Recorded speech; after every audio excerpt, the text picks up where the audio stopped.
दोस्तों नमस्कार, मैं हूं विनीता यादव और आप देख रहे हैं न्यूज नशा आदत हर खबर की। और खबर ये है कि भारत और चीन के बीच सीमा विवाद पर पिछले कुछ वक्त से तेवर नरम होते दिख रहे थे, लेकिन चीन की हालिया कार्रवाइयों की से एक बार फिर से दोनों देशों के बीच तलवारें खींचती नजर आ रही हैं। शुक्रवार को भारत ने चीन की ओर से नए काउंटी बनाने के फैसले का जबरदस्त विरोध किया है और कहा है कि वो अवैध कब्जे को कभी स्वीकार नहीं करेगा। बड़ा सवाल ये है कि भारत ने तो कभी ये माना ही नहीं कि चीन ने भारत की किसी भी हिस्से पर कोई कब्जा किया है। तो यहाँ पर चिंता ये उठ रही है कि क्या भारत सरकार पहले से ही देश से बहुत कुछ छुपा रही थी। भारत ने ब्रह्मपुत्र नदी पर बांध बनाने के फैसले पर चिंता जताई है। काउंटी पर भारत ने कहा है कि कुछ हिस्सा लद्दाख में आता है।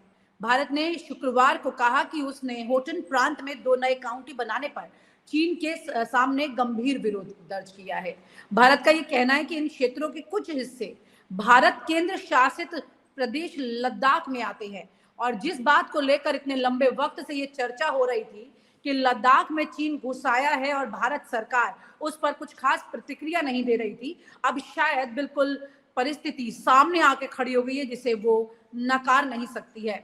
और अब विदेश मंत्रालय ने शुरू कर दिया ये कहना कि कैसे अवैध कब्जा जो है वो उन्हें परेशान कर रहा है और ये वो नहीं होने देंगे। हमारे साथ चर्चा में शामिल हो रहे हैं इस वक्त डॉक्टर सीपी राय जी। उनके साथ हम चर्चा बढ़ाएंगे और समझेंगे आखिरकार ये जो तमाम परिस्थिति है, सर ये जिक्र आप कर ही रहे थे और ये सामने आ रही है तस्वीर निकलकर।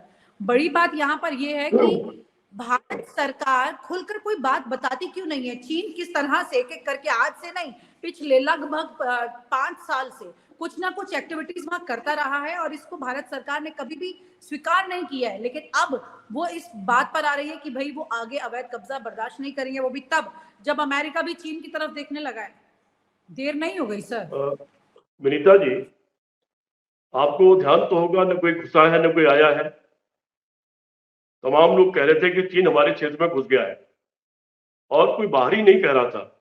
बीजेपी का लोकसभा का मेंबर अरुणाचल प्रदेश का, उसने लोकसभा में खड़े होकर के भाषण दिया था और ये कहा था कि आप लोग यहाँ हिंदू मुसलमान में लगे हुए हैं और चीन अरुणाचल प्रदेश में 16 किलोमीटर अंदर घुस गया है और सड़क बनवा रहा है। ये अरुणाचल प्रदेश के बीजेपी के सांसद ने कहा था और सरकार ने उसमें कोई प्रतिक्रिया नहीं दी थी। फिर उसके बाद सोनम वांगचुक जो लद्दाख के हैं, उन्होंने कहा कि 4-5 हजार वर्ग किलोमीटर जमीन पर चीन ने कब्जा कर लिया है, हमारे पशुओं की चराने इत्यादि की जमीन भी उसमें चली गई है।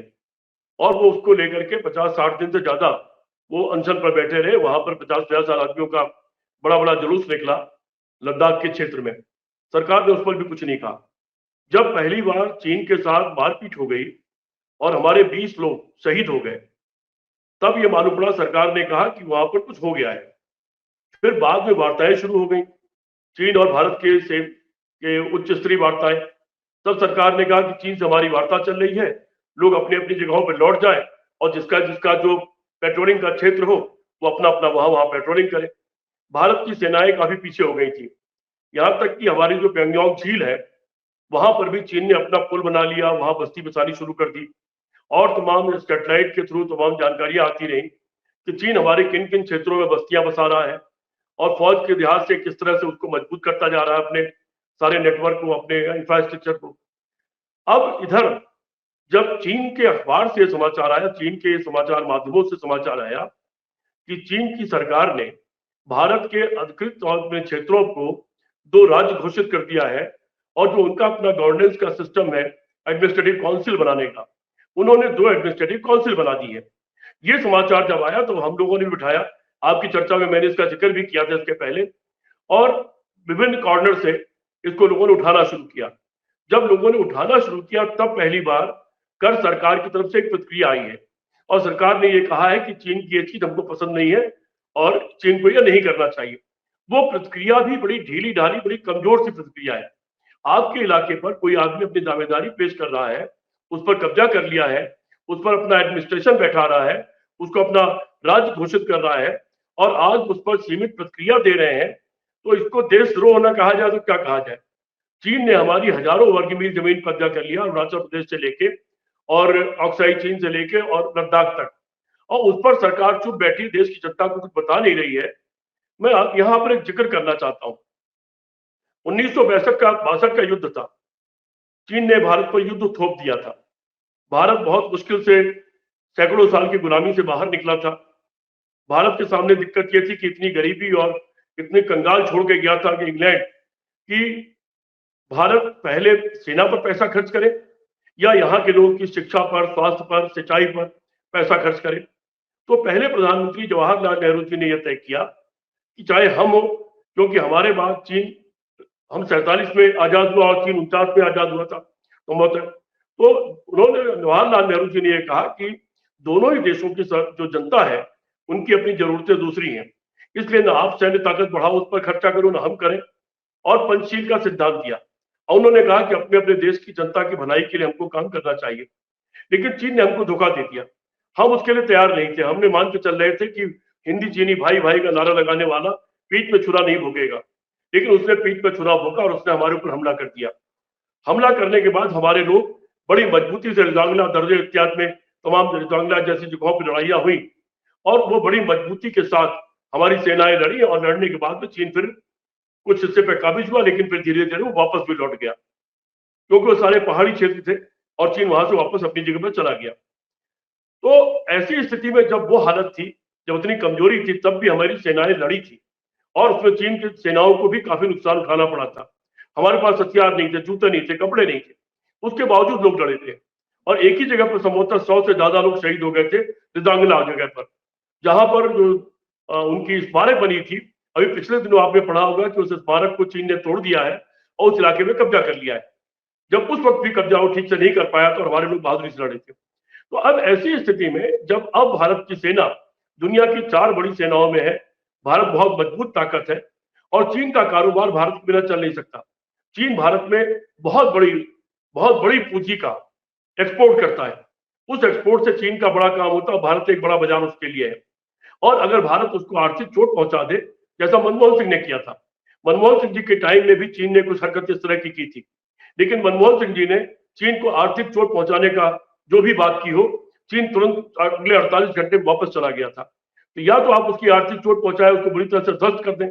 अगर उसकी आर्थिक कमर टूटेगी तो वो चीन के लिए बड़ा झटका होगा, क्योंकि वो भी एक बड़ी आबादी वाला देश है। ये सरकार न तो उसको आर्थिक चोट पहुंचा पा रही है। विदेश मंत्री एस जयशंकर ने तो ये कहा था एक मिनट विनीता, ये एक पॉसिबल ही नहीं है कि हम उनके साथ व्यापार में इस तरह से कर सकें। विनीता, एक मिनट भाई, या तो आप उसको आर्थिक चोट पहुंचा दें, और लेकिन उसके लिए फिर जरूरी होगा कि आप अपने मैन्युफैक्चरिंग सेक्टर शुरू करें। भारत में मैन्युफैक्चरिंग सेक्टर पर कोई काम इस सरकार में नहीं हुआ है, उसको बढ़ावा देना बंद हो गया। यहाँ तक कि एमएसएमई और छोटे छोटे जो कारखाने हुआ करते थे वो सब बर्बाद हो गए नोटबंदी के बाद में। तो इसका उन दिशा में इनका कोई काम नहीं है, तो सिर्फ बातें करते हैं। और मैक्सिमम जो भारत का काम है वो तो सर्विस सेक्टर में है। एआई आने के बाद सर्विस सेक्टर कमजोर होगा, उसके बाद बेरोजगारी और बहुत बड़े पैमाने में बेतहाशा बढ़ेगी। तो मैन्युफैक्चरिंग सेक्टर आप बढ़े, अपने आप चीजें जो आप इंपोर्ट करते हो बनाना शुरू करें, तब आप जाके चीन के चुनौती का सामना कर सकते हैं और चीन को धक्का दे सकते हैं और उसको आर्थिक रूप से नुकसान पहुंचा सकते हैं। उस दिशा में सरकार की कोई सोच ही नहीं है। खैर, अब जो भी स्थितियां रही, चीन ने हमारी हजारों वर्ग मील जमीन पर कब्जा कर लिया। कब्जा 42-62 में भी किया था, जिससे वो लौट गई थी सारे पहाड़ी क्षेत्रों से। लेकिन इस बार कब्जा करने के बाद में पहली बार ऐसा हुआ है कि चीन ने उस पर 2 प्रदेशों का निर्माण कर दिया है और प्रदेश गठित करने के बाद उसने उसके एडमिनिस्ट्रेटिव काउंसिल बना दी है। ये भारत की संप्रभुता पे बहुत बड़ा हमला है और सरकार में बैठे हुए लोग जिसके खिलाफ बयान नहीं देते, इसके खिलाफ कड़ी कार्रवाई नहीं करते, इसके खिलाफ बात नहीं करते, इसको छुपाते हैं, तो मेरी निगाह में यह सीधे सीधे भारत के साथ देशद्रोह है। वो सब लोग देशद्रोही हैं जो भारत की जमीन के कब्जे को छुपाते हैं, जो भारत की जमीन पर कब्जा होने पर बोलते नहीं है, जो भारत पर जमीन होने के कब्जे के खिलाफ कड़ा कदम नहीं उठाते हैं। ये मेरी निगाह में देशद्रोह है। जी विनीता जी। बिल्कुल सर, लेकिन ये अब जो परिस्थितियां फंस गई हैं, इससे बाहर निकलना आपको कितना आसान लग रहा है? क्योंकि धीरे धीरे ना करते हुए और नजरअंदाज करते हुए बीजेपी ने इस वक्त परिस्थितियां वो लाके खड़ी कर दी हैं जहां पर काउंटी बनाई जा रही है। ये सिर्फ अब अंदर घुसने की बात नहीं है, यहाँ पर वो बकायदा अपना वर्चस्व कायम कर रहे हैं। ऐसी परिस्थिति ये देश के साथ किस तरह की भावना पैदा करती है, ये समझ में नहीं आ रहा है। ये कैसे इसका रिवर्ट करेगी सरकार? विनीता जी, भारत उतना कमजोर नहीं है। भारत की सेना बहुत मजबूत है। भारत की सेना लड़ाई में सक्षम है और भारत के पास बहुत सारी फोर्सेस है, इंडो तिब्बत बॉर्डर पुलिस है और तरह तरह की फोर्सेस हैं, और भारत किसी भी लड़ाई को लड़ सकता है। भारत किसी हालत में कमजोर नहीं है, न मिसाइल्स के मामले में, न परमाणु के मामले में, किसी मामले में कमजोर नहीं है। जबकि चीनी सेना जो है वो लड़ाई में उतनी सक्षम नहीं है। लड़ाई के फ्रंट पर अगर आमने सामने लड़ाई हो जाए और इन्फेंट्री की लड़ाई हो जाए, आर्टिलरी की लड़ाई हो जाए, तो चीन उसमें उतना मजबूत साबित नहीं होगा। हो सकता है कि मिसाइल्स के मामले में हमसे 21 साबित हो जाए, उसके बाद कुछ ज्यादा मिसाइल्स हो, लेकिन मिसाइल और परमाणु हथियार हमारे पास भी है। इसलिए बड़ी लड़ाई चीन की हमसे छेड़ने की हिम्मत नहीं है, क्योंकि अगर वो 2 मिसाइल दागेगा तो 4 मिसाइल हम भी दाग सकते हैं और उसको परमाणु हथियार ले जाए जा सकते हैं, और ये एक बड़ा युद्ध हो जाएगा, बहुत घातक और विनाशकारी युद्ध हो जाएगा, दोनों के लिए होगा। और दोनों ये समझते हैं। चीन की भी आबादी बहुत बड़ी है, उसको भी अपनी आबादी को पालना पोसना बहुत आसान नहीं है। वो तो उसने चूंकि मैन्युफैक्चरिंग सेक्टर को इतना ज्यादा बढ़ा लिया है कि लोगों को वहां कारोबार मिलने लगा है। किसी भी युद्ध में आने के बाद में चीन भी बुरी तरह बर्बाद हो जाएगा। यहां तक कि हम चीन के साथ अचानक इंपोर्ट का काम बड़े पैमाने पर अचानक हम एक चेतावनी दे दें कि हम अगले महीने से आपसे कुछ इंपोर्ट नहीं करेंगे हमारा। अच्छा, मैं एक बात कहता हूँ, इसी बात जोड़ देता हूँ। ईरान के साथ सैंक्शंस लगा दिया अमेरिका ने 1979 में, जब वहां पर विद्रोह हुआ उसके बाद अमेरिका ने वहां पर तमाम पाबंदियां लगा दी। उसके बाद ईरान ने से लोगों ने इंपोर्ट एक्सपोर्ट करना बंद कर दिया। लेकिन ईरान में गया था, वहां देखा मैंने, उन्होंने अपनी सारी चीजें खुद बना ली, अपनी गाड़ी बना ली, उन्होंने अपने मिसाइल्स बना ली, अपने परमाणु बम बना लिए, उन्होंने अपना ही, जैसे गूगल हम यूज करते हैं उस टाइप का अपना सिस्टम बना लिया, अपना कोका कोला बना लिया, सब चीज उन्होंने अपनी बना ली। और वो आज ईरान अमेरिका जैसे देश को आंख में इलाज हिला के बात करता है। अगर अमेरिका उसके ऊपर एक मिसाइल दागता है तो 2 मिसाइल ईरान दाग देता है। और इसराइल और ईरान की लड़ाई में वो कहीं ना कहीं अमेरिका और ईरान की लड़ाई है। तो अगर ईरान जैसा छोटा सा देश स्वावलंबी हो सकता है तो भारत स्वावलंबी क्यों नहीं हो सकता है? अगर देश की सरकार जनता की सरकार है तो जनता को आह्वान करें कि हम फला फला चीज का इंपोर्ट बंद कर रहे हैं, आप लोग हमको कॉपरेट करिए, कुछ दिन हमको सहयोग करिए, मत खरीदिए कुछ दिन तक गाड़ियां ये वाली जिसके कुछ पार्ट्स वहां से आते हैं, वो चीजें मत खरीदिए। तो अगर आर्थिक चोट चीन को पहुंचा दी गई एक तरफ, और दूसरी तरफ हमारी फौजी मूवमेंट, हमारी मिसाइल की तैनाती चीन के बॉर्डर पर अगले 24 घंटे में बढ़ा दी जाए, मैं दावा करता हूं चीन की सेनाएं अपनी जगह तुरंत वापस लौट जाएंगी, चीन वार्ता करने को मजबूर हो जाएगा। लेकिन इसके लिए इरादा चाहिए, इंदिरा गांधी जैसा इरादा चाहिए, जवाहरलाल नेहरू जैसा और लाल बहादुर शास्त्री जैसा इरादा चाहिए। इसके लिए दूरदृष्टि चाहिए, इसके लिए कूटनीति की समझ चाहिए, इसके लिए आर्थिक समझ चाहिए, मनमोहन सिंह जैसी आर्थिक समझ चाहिए। उस सब चीज का इस सरकार में बहुत नितांत अभाव है।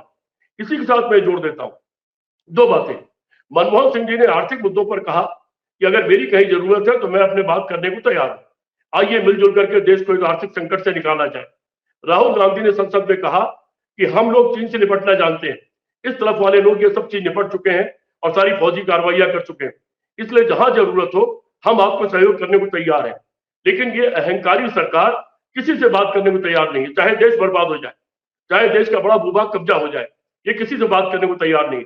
इसीलिए मैंने एक शब्द इस्तेमाल किया, ऐसा करने वाले लोगों को देशद्रोही न कहा जाए तो क्या कहा जाए। ये 2 काम मैं कहता हूं, मैं जैसा साधारण आदमी कह रहा है, ये दोनों काम भारत कर दे, अभी चेतावनी दे दे कि हम कल से आपसे आर्थिक संबंध खत्म कर रहे हैं, हम आपसे कुछ इंपोर्ट नहीं करेंगे।